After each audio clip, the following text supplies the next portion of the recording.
It's go time.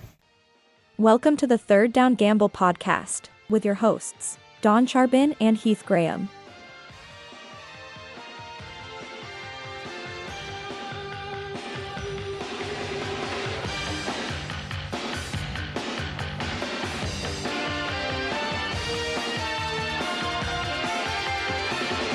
Canadian Football League Commissioner Stewart Johnston. We've gathered you all here today for a watershed moment in the Canadian Football League.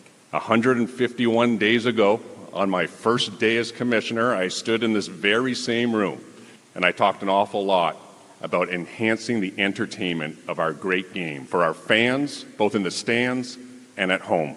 Our game must continue to evolve and modernize for our players, our fans, and our partners. Today, we announce a significant step towards achieving our vision for the future of the CFL, with innovative landmark changes beginning next season through a phased approach. This will mark a major evolution of our game. This is an exciting day for the CFL. This is a clear step forward in the evolution of our game, not only in how it's played, but also in how it's enjoyed. I look at the turf as a canvas. It's a canvas for our great game. 12 players, waggle, 3 downs. And we have cleaned up our canvas, and we've made it so much more open for the athleticism, the artistry, and the playmaking of our teams and players. That's what the focus has been on. It is important to note that this package of changes was approved unanimously by the CFL's lead governors, which includes team owners and chairs, and I want to recognize their boldness and decisive action. They understand that we can and must advance our game, not by abandoning what makes it so great and unique, but by building upon our game's legacy to make it more exciting, more entertaining, and better for our fans. This vision will enhance the value of our teams and the value of the CFL to our partners.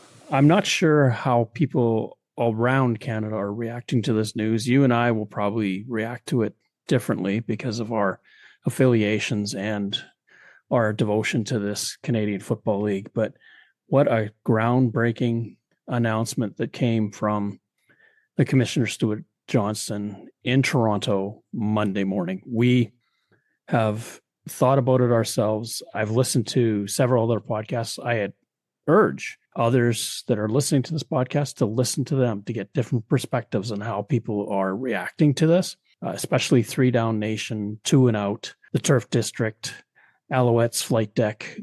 Those are ones that you get perspectives from west to east, and that's really important. First and foremost, let's talk about the angst going into this. When you got the notification that there was going to be this major announcement for the Canadian Football League, what was going through your heart and what was your stress level like?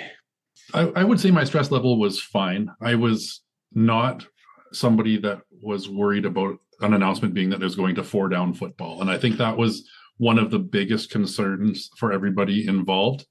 First of all, it's not often that the CFL grabs the headlines when we've got NFL football in full swing. We've got NHL training camps underway. The Blue Jays have clinched a playoff spot, and the CFL took top billing in a lot of sports broadcasts. So this got some eyeballs and got some listeners, really got the focus on the CFL. I didn't know what the announcement was going to be. I saw rumors everywhere from a 10th team to 4 downs to partnering with the NFL. Things were running wild, and the CFL League office did a fantastic job of keeping everything under wraps. I'm sure there was a couple of insiders that probably were gag ordered that would have had some knowledge, but Commissioner Johnston really said that they tried to keep it as tight in-house as they could to prevent word from spreading. There was a huge announcement, and we will break it down into the segments of everything that was announced, but this is a big day and a big change for CFL football. For me, it was a lot of sleepless time because I didn't know what or where this was going to be going and what it could be. I heard all those same rumors. Some people were poking the bear by putting out those rumors. The fact that this was so well covered in the sense that nobody knew what was going to be said exactly The rumor about the goalposts is about the only one that seemed to come to fruition. I give credit to the CFL for whether they signed NDAs with everybody involved or non-disclosure agreements, or whether they didn't. They did have to reach out to some other people. They also kept it quiet. That was really well done. Now, as that press conference started and you heard in the opener, Stewart Johnston was excited. He was ready to go and shake this league up. And with the announcement, he certainly did. Let's go right away to each element and sort of break it down. Here is Stewart Johnston introducing the benches. We have seen a defensive lineman run 50 yards downfield to make a substitution, preventing the official from whistling in the play, slowing the game down, and exhausting a player before the ensuing play. These types of idiosyncrasies have been in our game for a long time, but that doesn't have to be the case. Another measure to hammer home this consistency in game flow will be the requirement to have team benches on opposite sides of the field in every stadium. Currently, some venues have benches side by side, which may require a substituting player to run nearly the length of the field to enter the game. This one is a no-brainer to me. It makes the most sense of anything that they did in these rule changes. It doesn't affect gameplay too much. What it does is it allows players making substitutions to not have to run the length of the field depending on where the ball is. They can manage that a lot better. It will cut down on some of those incidents that we talked about last week with Ryan Dinwiddie versus the Edmonton Elks and other. We've seen fisticuffs, we've seen altercations when teams are on the same sideline. So a really easy fix and I think a positive move. Yeah, of the announcements, this is probably the second best one that I like. The benches being on opposite sides makes a lot of sense.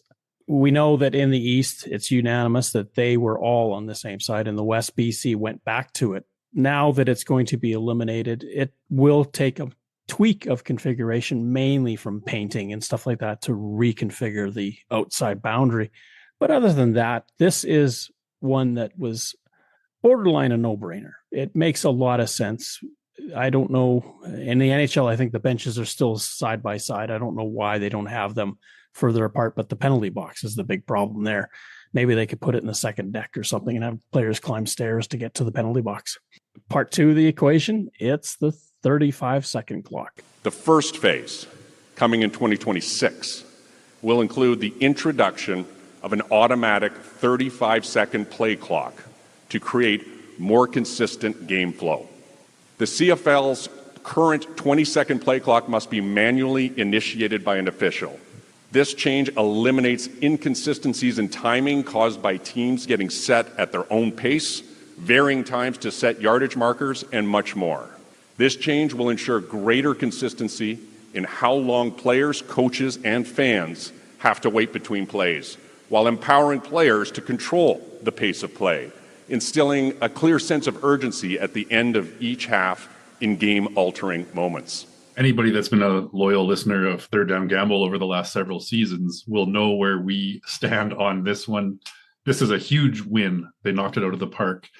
The 20-second clock, I've been posting all over comments on social media that the 20-second clock is a myth in the CFL. Yes, there are hurry-up offenses when you are getting plays off in 20 seconds or less. The majority of plays are 35, 40, 45 seconds. If you don't believe me, PVR a game, and as soon as the whistle blows, hit that 30-second skip and see how long it is until the ball is snapped. It makes a lot of sense. It will speed up the game. I thought one thing the league could have done better at clarifying at the time was what happens in the last 3 minutes of a half.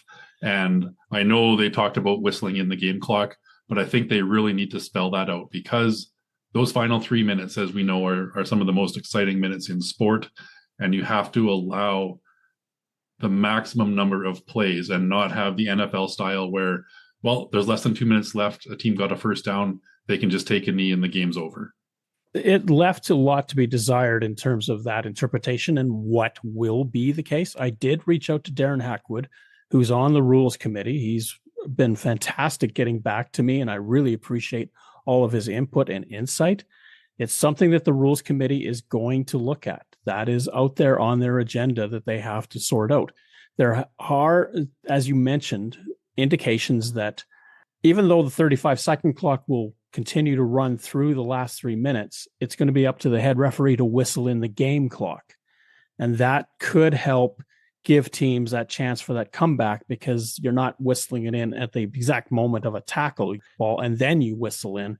That 35-second clock is still chiming away, but the game clock now starts on the official's whistle. But again, that's speculation in a lot of senses, although it may be true. I reached out to one of the CFL officials, Tim Croker, and asked him point blank, have you heard anything? And he said, no, we have not been apprised of exactly how this is going forward. So a lot of speculation will be left out there. I'm certain, though, that they don't want to lose what they have with these comebacks that happen or these fantastic finishes.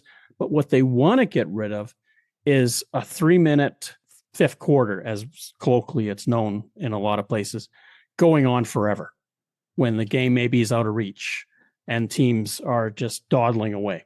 That's fair. And I would not be surprised to see an additional timeout, maybe allotted to each team in the second half to help navigate that game clock a little bit more.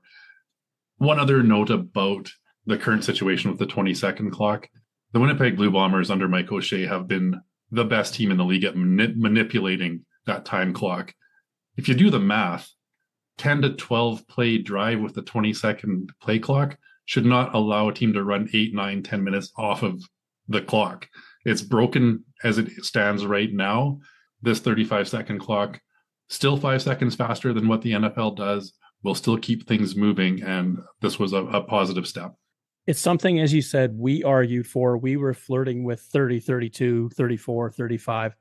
Any one of those numbers was going to be satisfactory to me. 35 is totally fine. Now, some people argue mathematically that if you do it to the number and you divide it into the game length, that you're actually going to wind up with fewer plays. But you got to remember that teams don't snap the ball at 0 on every play. Sometimes they play hurry up and they're moving the ball quicker.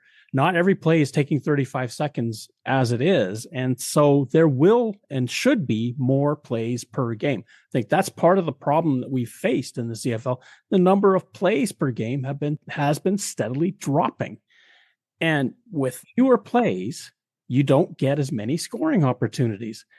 As much as they're moving the ball up the field, down the field to try to sort it out to start an offense at a good point where they can score again, this would all be mitigated or obliterated if they would just have more plays. I like the 35-second clock. I think it's going to help speed up the game. And for us in the stands, for those on television, 35 seconds later, that ball has got to be snapped. Another key ingredient to this, and this is going to change the end zones. And let's listen to what the commissioner has to say about that. A touchdown pass is completed in the corner of the end zone in one stadium, but everyone knows the same catch would have been out of bounds in other venues. The biggest positive of the standardization of 15-yard end zones is exactly standardization. In my opinion, right now, BMO Field has 18-yard end zones. Percival Molson Stadium has some weird geometrical design in those back corners of the end zones. Those corners bother me more than the air horns in Montreal when I'm watching a game, in all honesty. So I'm all for the standardization. I like the 20-yard end zones. Don't get me wrong. I like the flexibility of the playbook that the 20-yard end zones allow. This move, and this is directly correlated to some of the other rule changes that we're going to talk about here, moving the goalposts and that sort of thing as well. I'm all for the standardization. I would have hated to see it go to 10. 15, I can still live with. You still have a lot of your offensive playbook available to you when you're in a first and goal situation with now, if you're on the 10-yard line, you've got 25 yards of field to play with. I agree with you. The NFL suffers mightily from their tiny end zone. If a team is set up at the 5 and in toward the goal, trying to complete a pass is a 1 to 2 second reveal. That's all you've got to find out what's going on out there and to get that ball out of your hands. You can't throw a corner route as well. It's just too tight a window to find. The 15, I'm not as happy about. However, there is another bigger issue, and when we get to it later, we'll talk about it more. But 15 does provide that opportunity to still run corner routes to get to the back of the end zone, maximize the offense's leverage on the defense. Unlike the NFL, when even you're at the 5-yard line, you still, like you say, have 25 yards from 10. Well, you have 20 yards from the 5. That's a lot of room. And looking at the numbers right now with the NFL dimensions, they have 500 square yards of end zone. Even moving ours to the 15-yard depth gives us 975 square yards of end zone to work with. So a lot more real estate out there, almost twice as much as the NFL has, even with these changes. Few plays have also stuck in my mind. We had the catch of the year, if not the decade, but some spectators, and certainly our television viewers, didn't get a great look at it because the goalposts blocked their view. The Tiger Cats found themselves deep in their own end, with their options severely limited by the goalposts. TSN's Paul Lapalisse did a great job of describing just how limited they were and just how predictable that made the next play. I give you the doink. They have not been able to finish all day for defensive ends in the game for the Bombers. They're coming after Fajardo here. And now down to this. Need a touchdown. Or Winnipeg's headed to the cup. Fajardo end zone off the upright dead ball. And the Bombers have won the Western Final for the W. And a chance to play Hamilton in the 2019 Grey Cup game. I would label this one the Cody Fajardo 2019 Western Final Doink Memorial Rule. Stu Johnston had his own personal opinion on this one as well, dating to his days of playing, I think, high school football or junior football, where he bounced one off of an upright as well. This is a bigger change for me to accept than the other ones that we've gone through so far. If you look at the traditional roots of this style of football, it evolved from rugby. Rugby still has the goalposts in the front on the goal line. The NFL moved them back 2 generations ago to the back of the end zone. I'm not as big of a fan. I understand what he was saying about sight lines, about opening up the center of the field when you're in those goal line situations. But to me, that goalpost acted as an additional defender or an additional offensive player setting a pick, and was just part of how to run the offense in a Canadian game. As Nathan Rourke said in a presser that he had, he mentioned that in no way do they ever plan around the goalposts when they're in their short yardage offense, when they're talking about it in the quarterback's room. So it wasn't really a big deal. And for the number of times that a pass hit the upright, which is maybe 2 or 3 times a season, you're looking at an infinitesimal amount of contact with a pass. Now, maybe once every 5 years, a punt hits it going out. That's about it. The bigger problem, though, and I would agree with this, is sight lines, especially for television. The issue that you have with offenses being tucked underneath it and being restricted as to how they can move backwards because the post is right there. I get that. I'm okay with the move to the back. Was hoping that if they were going to do it, they would just leave the 20-yard end zones. But if they're going to go to 15 and move it to the back, I can live with it. It is going to be very weird to look at that in 2027 if this all comes about and see those goalposts back where the edge of the end line is. Perhaps the biggest change that is coming out of this is the change in the dimensions of the field. Here is Stewart Johnston once again. In 2027, we will shorten the field from 110 yards to 100. This will, of course, allow offenses to start closer to the opponent's goal line. The shortened field keeps field goals in play despite the repositioned goalposts. To be clear, no changes are being made to the field's 65-yard width. Ahead of these structural changes in 2027, it also provides amateur football with a chance to review the potential impacts of these changes and determine if they wish to align with our vision and how that could be done. So we're shortening the field to 100 yards as opposed to 110. The 55-yard line is no more.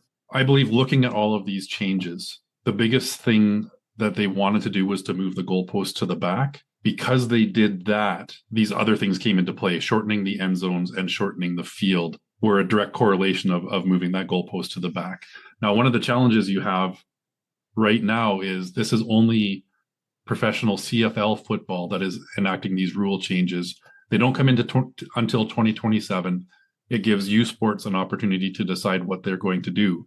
But currently, Montreal, Ottawa, Winnipeg, Regina, and Calgary all have university teams that play regular games in the same stadium as the CFL. Now they're going to have to figure out how to adapt the field to accommodate both of those. And that's going to be a challenge as well. This, I think, is the biggest problem going forward. When you're physically changing something like this, even though the width of the field stays the same, but the length of the field, and saying goodbye to the 55, which was an iconic piece of Canadian football, it will impact not only the people at the stadium, because how do they shrink the field and where do your seats move as a result of it?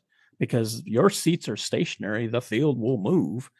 And the other part of it is, as you say, the U Sports component where these teams share. But what about the teams that don't share? Let's say that you're in Saskatoon and you're the University of Saskatchewan Huskies. You go down to Regina and they move the game to Mosaic Stadium. What do you do if the goalposts are at the back, but yet U Sport hasn't decided to do it for themselves? How do you get around that? What if the field dimension is the same? How do you get around that? There's logistical problems going forward.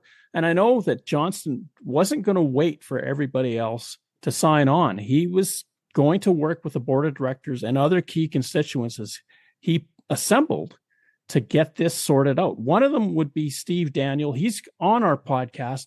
We're going to talk to him about data mining that he had to do and all the statistical understanding of, say, why these changes are happening. And it will be a fascinating interview. So don't forget to catch that one. That's the very next one after this. When you look at what U Sport has to do, what junior football has to look at, what high school football has to look at, not a lot of these places have money to change up their fields. Now, it's one thing if the lines are painted with a water base so that they can be washed away. Okay, you can probably get away with that. But the goalposts are anchored typically in these situations. And a lot of times it's a multiple use stadium. So you're playing rugby, which has the goalposts on the goal line, or you're playing soccer, which has the goalposts on the goal line. These ones all have to be accommodated. This is not a simple, well, we'll just move it for football and it's all good. No, they have to allow for this. And that happens all across Canada in these universities. 27 teams play university football, even more play soccer and rugby. And we already saw some problems at Princess Auto Stadium when they brought an NFL preseason game in a few seasons ago. That was a sticking point, was they now had to move goalposts, reconfigure the field. There was some concerns about where the CFL goalposts sit when they move them for the NFL game, whether that was a safety hazard. So you're right, this does open a whole can of worms in reconfiguring, making things more portable. A lot of questions still need to be answered. And when I talk about the size of the field and the goalposts moving, all being kind of tied together, we saw in a game this past weekend where Trey Vauvel ran a missed field goal back 128 yards, another missed field goal back for 71 yards. So he had almost 200 yards of return off of missed field goals, with one being an electrifying touchdown that really changed the course of that game. You're almost completely eliminating the field goal returns. And we've seen not just Vauvel, but Mario Elford has returned missed field goals for touchdowns. You can run through lists of returners that have done so. The only way you're going to see that now is if a field goal comes up short and short enough that somebody can field it and run it back out of the end zone. Those are exciting plays. And I know they've looked at statistics and that only happens 4 or 5 times a season. When a missed field goal is returned for a touchdown 4 or 5 times a season, what's on the plays of the week? What's a highlight of the night? What gets the crowd out of their seats? What can change the momentum of a game? A missed field goal to a touchdown is a 10-point swing immediately on the scoreboard. That's exciting. That's a play that's going away. And as much as they talk about more offensive plays and more touchdowns, you're eliminating one part of the special teams that is one of the best parts of the CFL. They're talking about roughly a touchdown more a game will be scored with these new configurations. Part of it is because of the goalpost being at the back of the end zone, that when you get down to the 30-yard line, you're going to be more willing to gamble because now the goalposts are that much further away. A 30-yard line, if you drop 7 to do the place kick, that means you're 52 yards to kick a field goal. That will change some thinking. They talked about the decision zone, how deep now it moves forward. And I kind of like that. I'd like to see more third down gambles to impact a game. I don't think we see enough, but I really wonder if when you're down at the 30-yard line, that we're going to see a lot more pooch kicks into the corner. And that's going to be the reaction because teams don't necessarily want to give the ball up. Granted, if from what I hear, and I've checked with one person I trust, they will not move where a made field goal or a single starts on the next series. That will still be the 40. So you've really got a complicated sort of set of mathematics to deal with. And you're right about the field goals having to be short for them to be a return. Ken Hinton's record of 131 yards on a missed field goal will never be touched ever again. It couldn't be under this current format, but now it's gone forever into the lore because a 25-yard end zone was in the 70s. Now, we were both at the Labor Day game at Mosaic Stadium where Trevor Harris pulled off the coffin corner punt to the surprise of the Blue Bombers as well.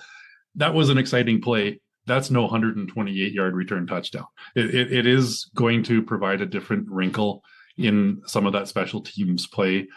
Accuracy and placement of punts is going to be paramount for these players now to get them into the locations. But you're right. I think for every 52-yard field goal that you're going to see a lot more punts from the 35, 40-yard line to try to pin somebody into the corner. I want to raise this about U Sport as well. What if the Vanier Cup is being played in a CFL stadium? And it is this year in Regina.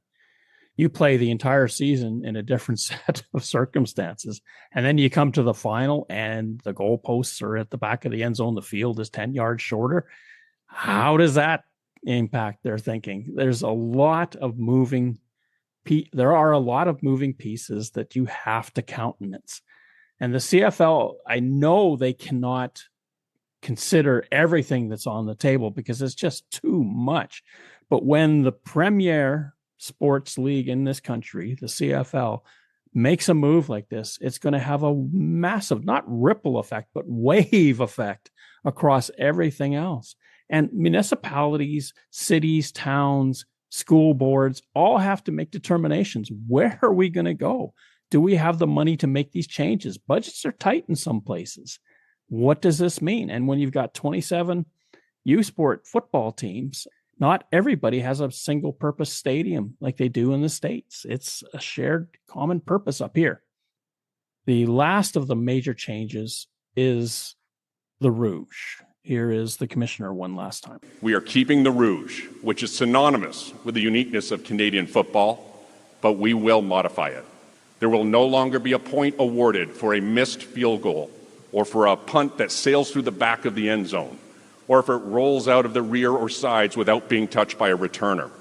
This removes the possibility that the Grey Cup or a playoff matchup, or any game for that matter, will be decided by a missed field goal or a punt or a kickoff through the end zone.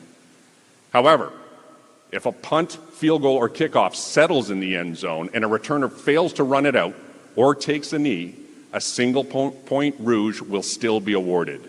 The rouge becomes an active play outcome. Again, if you've been following us over the years, every time that there's a missed field goal or a walk-off punt single that wins the game, the rouge becomes a major talking point. We are staunch defenders of the current rouge allocation.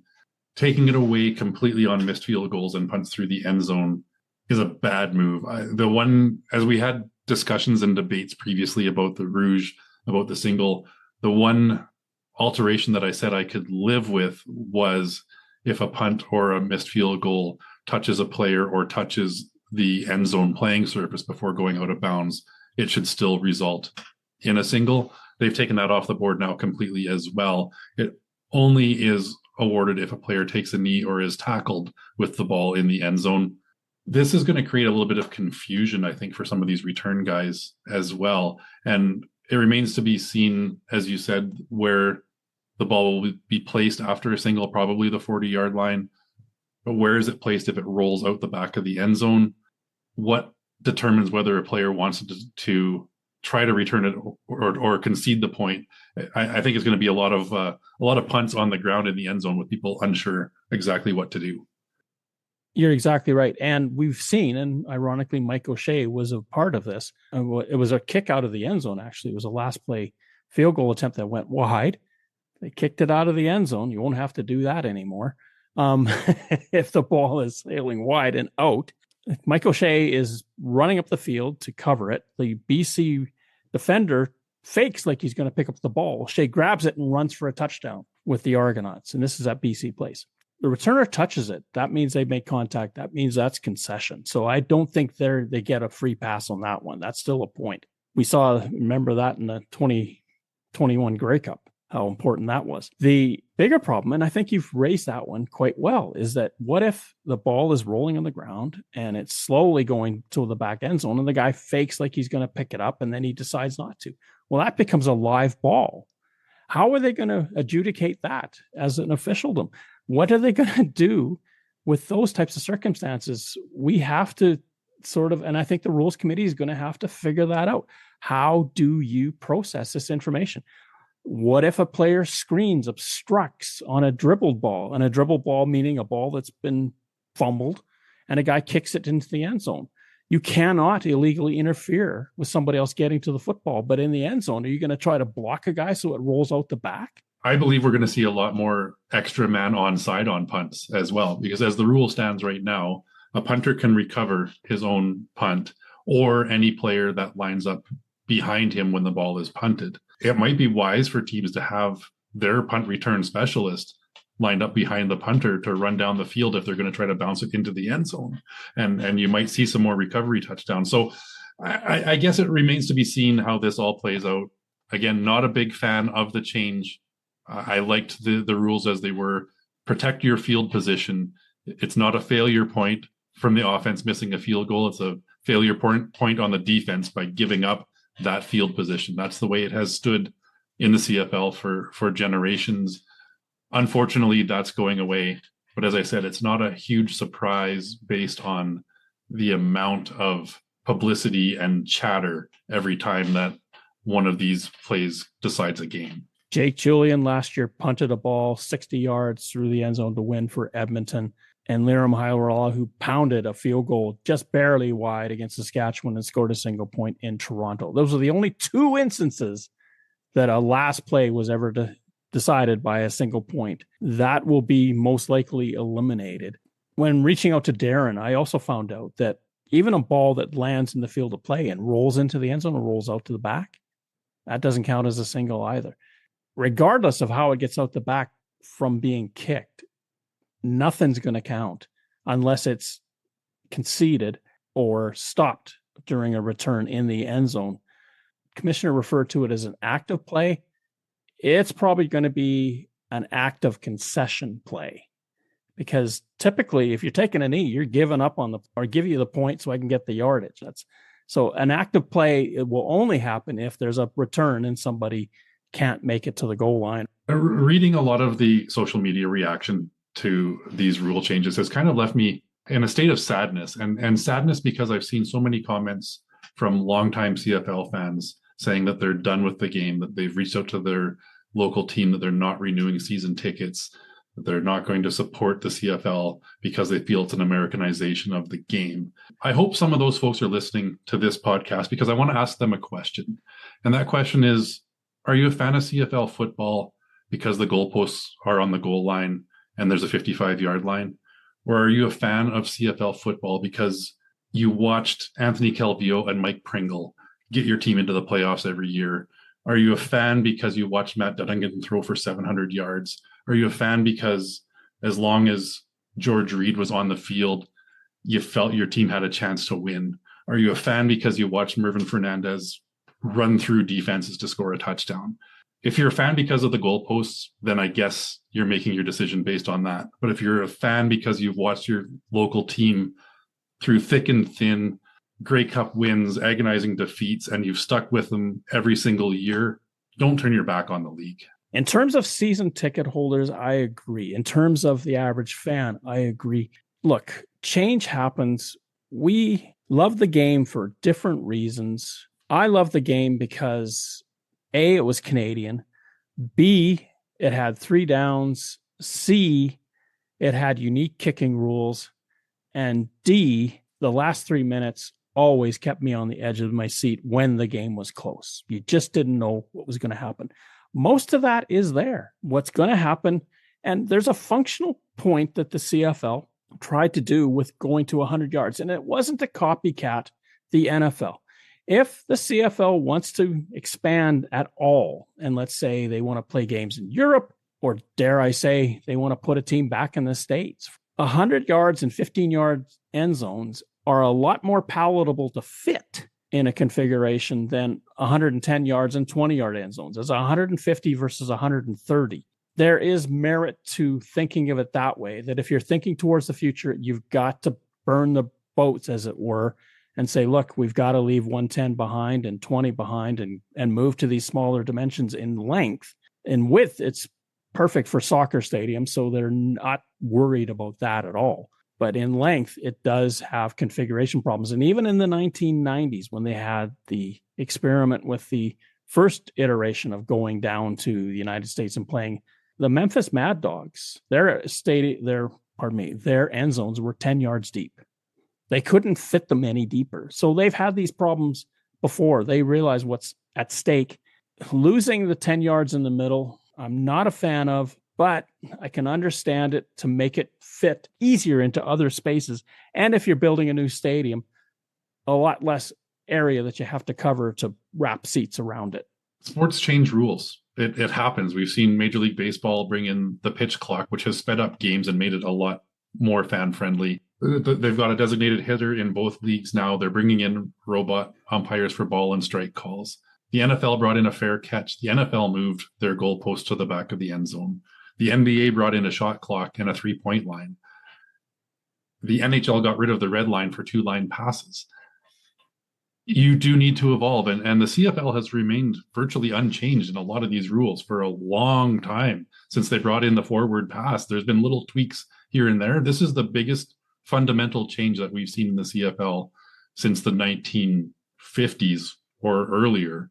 You have to see evolution of your game in order for it to continue. In the mid-1950s, they went from a 5-point touchdown to a 6-point touchdown. They added the 3-minute clock in the mid-1970s. They took it away because it was lengthening games, and then they reinstated it because they saw the potential for teams to make comebacks.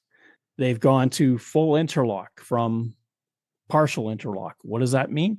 I should say 1961 to 1981, teams only cross paths one time, east to west. Now they play at least twice every season. That was a huge seed change. The crossover was a huge seed change where a better recorded fourth place team could move into the other division's playoff format. That risk that you could have an all divisional, lots of things have happened. Overtime got changed. We used to have 10-minute periods, and it was down to 5-minute periods. And now we start at the 35-yard line and move in from there. Tons of this stuff goes on all the time. The big difference, I think, is, let's not forget the hash marks, how far they've moved in over the years. It's probably what has shocked everybody is that it's so sweeping and so all-encompassing in this round. I mean, I give Johnston credit for being bold enough to try to pull this off. Right now, at this point in time, everything is going ahead, but parts of it are still aspirational. We don't know what stadiums on university campuses are going to do. Who's footing that bill to reconfigure? And the Stampeders have just put in a brand new turf. What does that mean? The Argonauts have put in a brand new turf. What does that mean to them?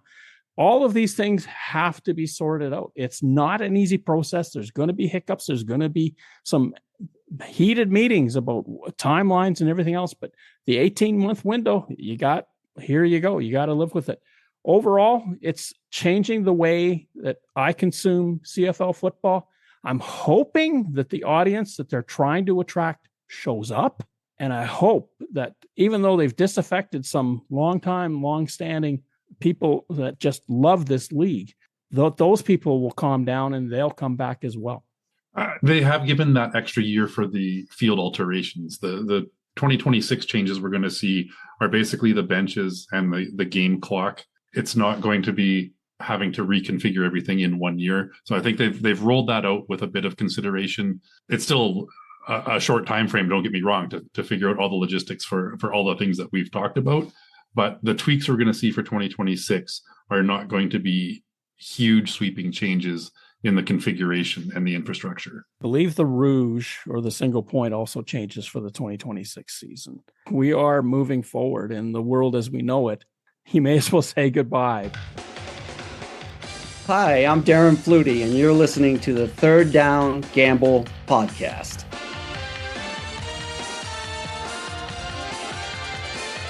Let's get back to some semblance of normalcy. That was a very intense discussion that we had, even though it may not show in our voices, but both of us are very passionate about this league. Let's talk about the week that was, week 16. The Montreal Alouettes going into Toronto. They've already stopped their 5-game losing streak. They go in the Argonauts, looking to continue on their winning ways. McLeod Bethel-Thompson not looking the greatest, but they do enough, and a last-second interception seals the win. The Alouettes win 21-19 over a Jarrett Dagey-led offense of the Toronto Argonauts. This was a good situation for the Alouettes to come into, and they took advantage of it and got the win. You're right, McLeod Bethel-Thompson, 18 of 30, 228 yards and 3 picks, along with 2 touchdowns. Not the same MBT that we saw the week before running that offense. However, they ran into third-string quarterback Jarrett Dagey, making his first start in a couple of years, and first start ever with the Toronto Argonauts. 25 of 37 for 207, 1 touchdown, 1 pick. And that was the difference for the Alouettes. They've turned things around after that 5-game slide at the right time and are really marching towards locking up second place in the East. I still think it's too much of a stretch to catch Hamilton and pass Hamilton at this point, but hosting a home playoff game certainly looks like a possibility for the Owls. Problem for the Alouettes with the Tiger Cats is season series is all in the Tiger Cats' favor. So they've got to get ahead of them to finish with a home date as the first place team. Jarrett Dagey did not get any help from the running game. Spencer Brown, 7 carries for 7 yards. That's just pathetic. The Argos could not run. Dagey actually led the Argos with 18 yards himself, 25 yards overall. Meanwhile, the Alouettes with Stevie Scott, the third, 13 carries for 54 yards. Shea Patterson helped out with another 10. Tyler Snead had 11, and Bethel-Thompson, a rare running play where he picked up 1. But the Alouettes outrushed them. They outthrew them. And what do we say on this podcast? If it's 10 or more yards per reception, then you're doing well. If it's 10 or less, then you're not doing well. 25 completions for 207, you're not making much more than 8 and a change per completion. You're not pushing the ball down the field. And I can understand where Ryan Dinwiddie's coming in with Jarrett Dagey in this situation and not trying to play out of his capability or make him force the ball downfield. But you've got to take some chances. And this was a pretty conservative play call for that offense. I had mentioned the standings and just having a quick look at it here. Hamilton's now got 9 wins. This puts Montreal to 7. One more win for Hamilton would mean that the Alouettes would need to win out to pass them in the standings. So one more win for Montreal just about locks things up. The Ticats are looking to go 2-2 down the stretch here to lock up the East. You talked about the Argonauts offense. No explosive plays passing. The Alouettes had 2 and almost a third with Austin Mack with a 29-yard gain. Explosive play is 30 yards or more on a completion. Turnovers were not the key in this football game until the very last moment when a quick in route was picked off and Montreal put the game away. It was a fun game to watch. It felt like they were struggling to figure out who was going to win because neither team really took the game by the horns and said, okay, you're coming with me. Montreal did not have that swagger that they went into Regina with, where they could just slice and dice that Rough Rider defense. This Argonaut defense showed well. They did, and this was probably one of the better defensive games. They've been surprising with how well the offense has played in some games, especially with Nick Arbuckle at the helm. With him out, the defense needed to step up. 3 interceptions against McLeod Bethel Thompson. They did everything they could to keep the Argonauts in this game. They just didn't quite have the firepower on offense to finish the job. And as you said, late interceptions are momentum killers, and that was a big difference. Game 2, the Calgary Stampeders taking on the BC Lions, and wow, what a devastating night for the Calgary Stampeders. First, Vernon Adams Jr. goes out in the third quarter. It looks like it's a concussion the way he gets up, but we've now found out that he had a back injury. He is questionable going forward. There is a strong chance that if Dave Dickinson has his way, he will be in the lineup this weekend, which is just unbelievable to me. Unfortunately, PJ Walker with a shoulder injury, he is going to be out. He is, and they've now re-signed Logan Bonner, who did not look great in his quarterbacking and running that offense last season, but desperation, and we talked about it with the Montreal Alouettes bringing in some guys like Shea Patterson, Cameron Dukes, because they've been just beat up at that quarterback position.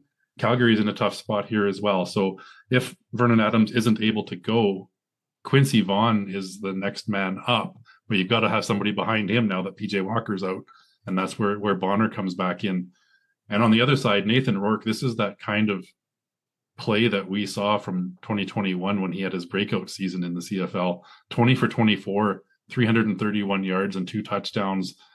And rushing the ball, he had a couple more touchdowns, 3 touchdowns running the ball as well. So a huge performance by Nathan Rourke that I think launches him up in that MOP conversation. You can tell that BC Lions offense has come together. Wow, did Nathan Rourke put on a show. 20-24, 331 yards. That is stellar. That's over 16 yards a completion. You're going to do well with that. Vernon Adams Jr., 11 completions for 16 yards. PJ Walker was 8 of 9 for 64 until the injury. And then Quincy Vaughn, if he never throws another pass, he's 1 for 1 in the Canadian Football League. Jalen Philpott tried a pass and was unsuccessful. Rushing, Stampeders were okay. Dietrich Mills had 72 yards on carries, but boy, did Xander Horvath. Who? Yes, Xander Horvath, 152 yards on 12 carries, 12.7 yards a carry, including a touchdown run of 70 yards. I don't often get a lot of predictions right, but one thing I said when we were talking about the games last week was I thought that we were going to see some good and bad Vernon Adams Jr., and we didn't even really get a chance to see much of the good Vernon Adams. He had a rough night before the injury with those 2 big interceptions, and they came out a little bit flat coming off of that bye week, and BC was firing on all cylinders. It really shows you how important Folarin Oromalade was to that defense, because with him out, they could double team everybody else, and Rourke was left alone. He could do whatever he wanted back there and pick on this Calgary defense.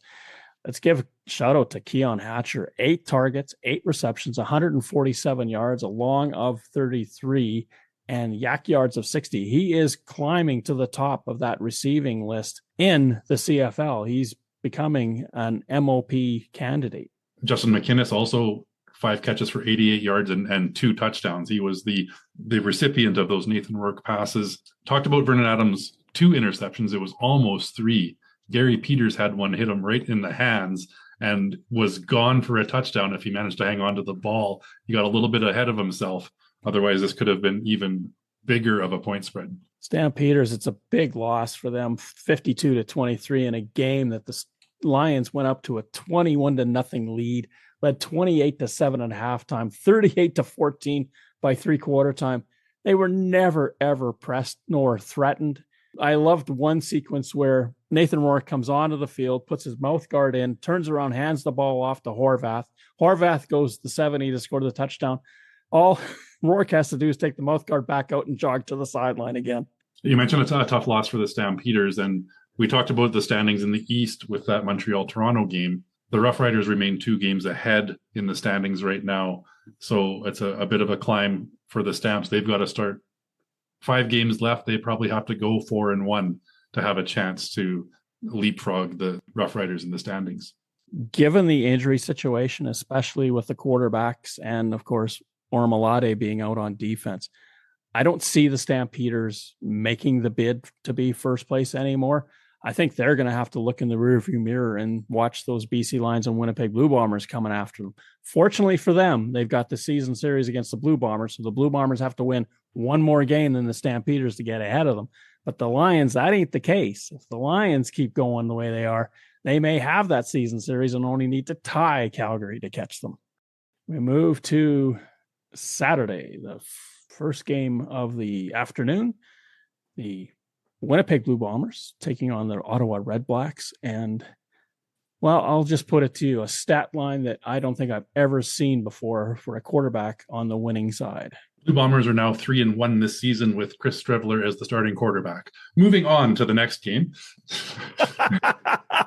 Oh, my goodness. You had promised me that you would break down every pass completion that Strevler had accomplished during that football game. What has happened here, my friend? The stat line that you're referring to, not the 3-1 record with Strevler as the starting quarterback, the 3 completions on 8 attempts for 54 yards. Now, 4 pass attempts did not hit the ground. 1 was also an interception. So he's continuing on his streak of throwing an untimely interception in pretty much every game he's played. And if you look at the stats, Zach Collaros and Chris Strevler are 1 and 2 in interceptions thrown this season. Does not bode well for the Bombers. Somehow they are still a 500 football team, hanging in there. We've seen the Bombers against Ottawa in the past with Chris Strevler starting, and you knew they were going to pound the ball down Ottawa's throat, and they got out a win. This one was even uglier than that, and if not for the field position and touchdown by Trey Vauvel on special teams, I don't know if the Bombers could have hung with them. They got it done. You knew it was going to be run heavy. Oliveira had 100 yards. Strevler had 72 yards rushing the ball. What does this say about the state of the Ottawa Red Blacks? That's a great question. I'm surprised that Bob Dice still has a job. Now, granted, it's so close to the end of the season that Sean Burke probably doesn't want to make a move at this point anymore anyway. How do you lose a football game where the opposing team has their starting quarterback throw 3 completions for 54 yards and has an interception? What happened? How does Drew Brown go 33 of 45 for 406 yards, throw 2 touchdown passes, and lose? This is the part that I cannot get my head wrapped around. Even though I sat and watched that game, I don't understand what Ottawa was doing. Turnovers killed them, especially the interceptions. They were big plays at really rough times for the Red Blacks. Every time they got across midfield, they just sort of went kaput. They did. Cam Allen had both of those interceptions for the Blue Bombers. So you talk about a couple of guys stepping up. I mentioned Trey Vauvel. Cam Allen is the other one. Willie Jefferson had some knockdowns. The score actually flatters the Red Blacks a little bit because they got a garbage time touchdown. The game was pretty much out of reach, and Winnipeg was giving up chunks of field position to keep the clock running and run it down. So really, you take that off the board, and it was 26-12. This is one of those games where you look at the standings and you count it as a win and you move on if you're the Winnipeg Blue Bombers. Now, Zach Collaros back in equipment in practice today as well. They can't get him on the field soon enough because apparently Terry Wilson is in the doghouse and will never see the light of day. And Chris Strevler has proven that he is not the guy to run an effective offense. He'll get you a win here and there, but it's not necessarily on his shoulders that he's carrying the team to victory. Eugene Lewis for the Red Blacks, 9 catches, 155 yards. Khalil Pimpleton, 3 for 33 and a touchdown. Justin Hardy, 7 catches for 101 yards. Any one of those numbers that I just quoted to you was more, except maybe Pimpleton, was more than what the Blue Bombers put up. And Nick Dembski's catching streak is out the window. 1 target, no catches. It's gone. Carrick Wheatfall lit up, though, by Darius Pickett. He did. That was a tough situation. Clean, hard hit by Pickett. I don't think there's any question about it. It was a ball that should have probably been thrown a split second earlier to give Wheatfall a chance to secure it and protect himself. Just one of those plays. It was a crossing route. trying to move the ball forward. Pickett did his job. He did speak afterwards, hoping that Wheatfall is okay and that he himself is feeling okay, because that was one of the hardest hits that we've seen all season. I wonder, though, if there's going to be supplementary discipline on this, because was Wheatfall in a defenseless position at that moment? I'm not the one to make that call. I don't think he was. I think he got his hands on the ball, got planted and turned and was hit. I don't think it was a situation where he was completely blindsided. It was a very hard, violent hit, but in my opinion, clean. Lewis Ward, field goal kicking for the Ottawa Redblacks, 1 of 3. That hurt them. And then Sergio Castillo went 4 for 4 for the Bombers. That helped them. Just that alone is an 18-point swing. Great to see Devontae Dedmon back in the lineup returning kicks as well. He's had some injury troubles, so happy to see him back on the field. You talked about Nick Dembski's streak. I believe it was 83 consecutive games where he caught a pass, has now ended. He did catch one, unfortunately, for the Bombers. It was called back due to penalty and nullified.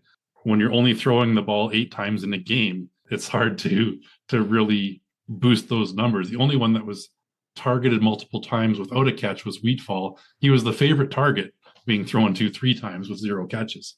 We talked about the Red Blacks and what is happening in their minds. They're going into a bye. This is just a brutal way to go into a bye. But what about the Winnipeg Blue Bombers? They post about how winning ugly is great and how they gutted it out and all that sort of stuff. But how can you not be shaking and scratching your head going, oh my goodness, we can't do anything on offense?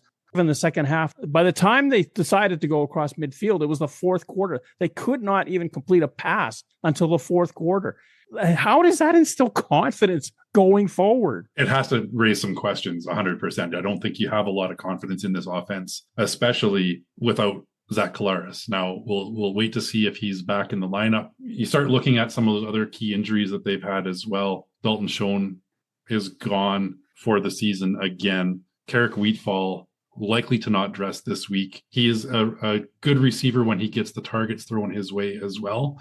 This puts a lot of pressure on Nick Dembski in that receiving core and Brady Oliveira as the running back. Those are the 2 key components that can help this offense when Zach Collaros is healthy and back in the lineup. We finished the week with the Edmonton Elks in Hamilton, the second road trip in a row out east for the Elks in that 401 area. The Tiger Cats, though, as the Argonauts had done the week before, a last play field goal wins them the football game, 29-27. Mark Killam was fit to be tied when that ball went through the uprights. What an exasperatingly frustrating experience these last 2 weeks have been for the Elks. They get 6 turnovers against the Argonauts, lose there. They probably were the better team on the day against Hamilton, lose there. It has to be a bit of Groundhog Day for the Edmonton Elks. And even looking back to early on last season, they had opportunities to win games that they gave up late. And this is a continuation of that once again. The Elks playoff chances take a big hit as well, with especially both Winnipeg and BC winning. The path to a playoff spot is looking pretty dark for them right now. The Ticats do not seem to panic late in the game either. And a lot of that has to do with Bo Levi Mitchell's leadership. This is at least the 3rd game where we've seen them complete a scoring drive in the last minute to win a game this year. Just a lot of composure. And Mark Leggio has really turned his career around with signing with the Hamilton Tiger Cats. He was driven out of Winnipeg for some inconsistency there, but he has stepped up and has huge completion numbers, 5 field goals, and a remarkable turnaround. So great to see him performing at a high level. Justin Rankin coming out of the backfield, another strong day, 41 yards rushing, but the big one was a 72-yard screen pass that went for a touchdown. 77 yards overall for him. Again, he is producing for this offense. In fact, it was well distributed throughout the entire lineup. The Elks were getting production from just about everybody. Fajardo, 21-29 for 280 yards and 2 touchdowns. Good day at the office. Bo Levi Mitchell, 28-40 for 311, an interception and 2 touchdowns. What boggled my mind, and maybe J.C. Sherritt will have to learn from this, is why the Elks were giving up 8-yard dump passes all the way down the field to set up that field goal. They backed off. Edmonton was so afraid of having Hamilton go over the top that they just gave up under routes, and Hamilton just marched down the field. And then Jalen Williams taking a very unnecessary roughing the passer call that gave Hamilton 15 free yards with the time not moving on the clock.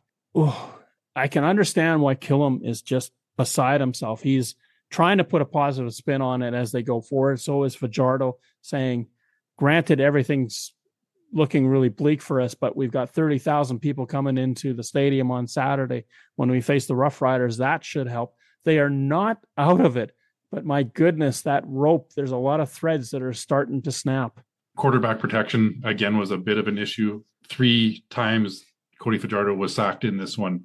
Those sack numbers are piling up, and we've seen him take a lot of abuse in previous seasons as well, but this one is right up there with the number of times he's been knocked over. And shout out to Greg Bell. Again, he does what he's been doing for the Tiger Cats. 17 carries, 93 yards. Tim White had a carry for 15. The Tiger Cats had decent balance once again. Hamilton with the win, get that stranglehold in first place in the East, and that's massive because you get first place, that's 1 win, and you're going to the Grey Cup, and they want that more than anything.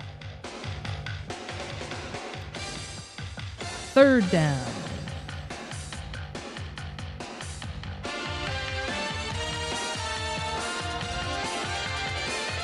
Kicking off the week, the Calgary Stampeders head east to take on the Montreal Alouettes. Despite the quarterback question for Calgary, Montreal is a 1.5-point underdog at home. Does that seem logical? That's not a typo, is it? It really begs the question, what is going on here? The Alouettes beat the Stampeders in Calgary with McLeod Bethel Thompson. The Stampeders, is Vernon Adams Jr. going to be playing? What is he going to be like going to his old stomping grounds in Montreal? Is he going to be excited? Is he going to be nervous? Is he going to be too pumped? I don't like this spread at all. I don't understand it. How the Alouettes are the underdogs in this football game. Calgary's defense took a beating, and I don't see how that's going to improve. I don't know what they've done to shore up that defensive line. I like the Alouettes at home in this one. I believe this is a typo as well. I just don't understand, unless the odds makers are positive that Vernon Adams is 100% healthy. I'm certainly not. I think McLeod Bethel Thompson gives the Alouettes a better chance, and Davis Alexander is very close to returning as well. He might be dressed for this one. I think the Alouettes win outright, and Calgary's in trouble in this one. In the worst way, I don't think that the Alouettes want to have Davis Alexander in this game. They want him to be completely healed. They'll wait another week if they can at all manage it. Game 2 of the Friday night doubleheader, the Toronto Argonauts are in BC to take on the red-hot Nathan Rourke and BC Lions. The Lions, a 9.5-point favorite at home. This is the second game recently where the Lions have been a huge, huge favorite. And the last time they did cover at home against the Ottawa Red Blacks, and I don't worry about them doing it here against the Toronto Argonauts.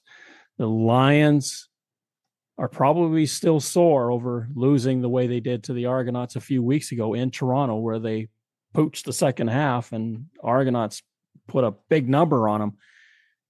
I don't see, given Nathan Rourke, although maybe he's distracted by what's just happened in the CFL overall, he certainly was not happy with it, but I'm sure he'll get focused again before the game. And I appreciate Rourke being so candid. That was a real honest moment. I really appreciate what he did. The Lions 9.5, what's going to change for the Argonauts? If Jarrett Dagey is their quarterback, where are they going to find the points to keep up with the BC Lions? I have to agree 100% with you on this one. I don't see them keeping this close. Jarrett Dagey has potential to be a starting quarterback in this league. This is his opportunity to prove it, but what a test going against Nathan Rourke head-to-head. I anticipate Rourke going well over 300 yards, probably 4 touchdowns combined between passing and rushing the ball for him as well, at minimum. I mean, we saw them put up 7 touchdowns last week. This offense is rolling right now, and I think they keep it going. Lions in a blowout. They just put 50 against the Calgary Stampeders, who are supposed to be one of the best defenses in the league. The Argos defense is definitely improving. Is it that much? I don't know. BC at home and Rourke on fire. That's a tough combination, especially a 10 o'clock start Eastern for the Argonauts. Kicking off the Saturday games, the Hamilton Tiger Cats are in Winnipeg to take on the Bombers. Ticats are a 1.5 point favorite. Again, question marks with the Bombers regarding who is the quarterback of record in this one, and I think that will affect the outcome pretty substantially. If it's Zach Collaros or if it's Chris Streveler, it's a real guessing game in terms of how each is going to perform, because what kind of shape is Collaros and how bad is his neck injury? Is it limiting his rotational movement? Tiger Cats defense, a little bit suspect, although they're starting to come around. They're getting more pressure from that defensive line. They made a change there to help that out. Big game for both of them. If Winnipeg wins, that really puts the pressure on the Stampeders, depending on what happens in Montreal. And if Hamilton wins, that pretty much wraps up first place in the East.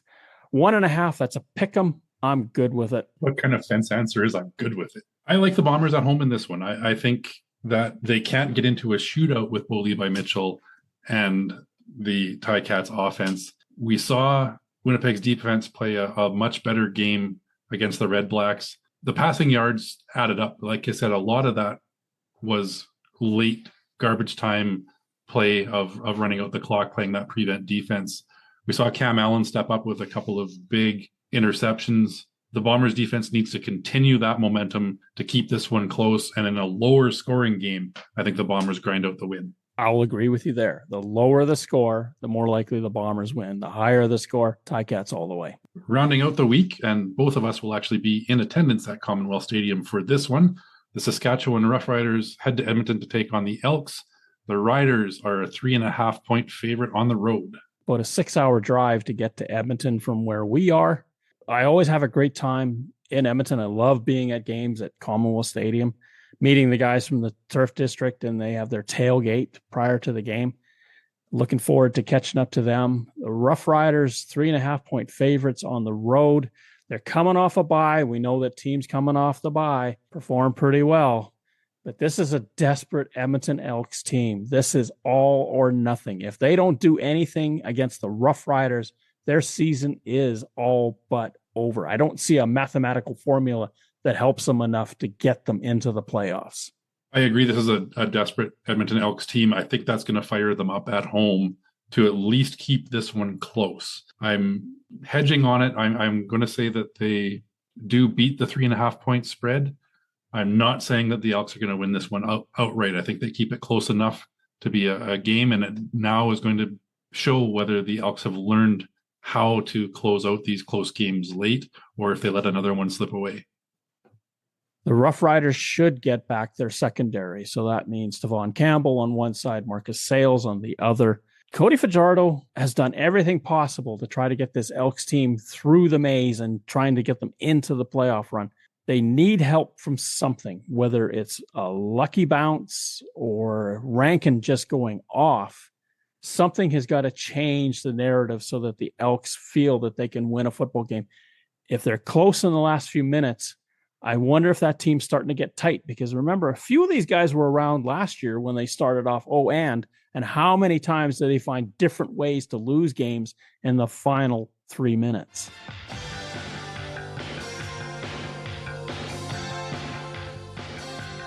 Third Down Gamble uses the expert resources of the Canadian Football League and 3 Down Nation. For up-to-date, insightful statistics and analysis, please visit cfl.ca and 3downnation.com. The CFL on CBC theme music is used with written permission from the Canadian Broadcasting Corporation. Thank you for listening to our show. Third Down Gamble is hosted on Podbean. Follow us on Twitter, where our handle is @ThirdDownGamble. Join us again next time. The Third Down Gamble Podcast. Audio worth watching.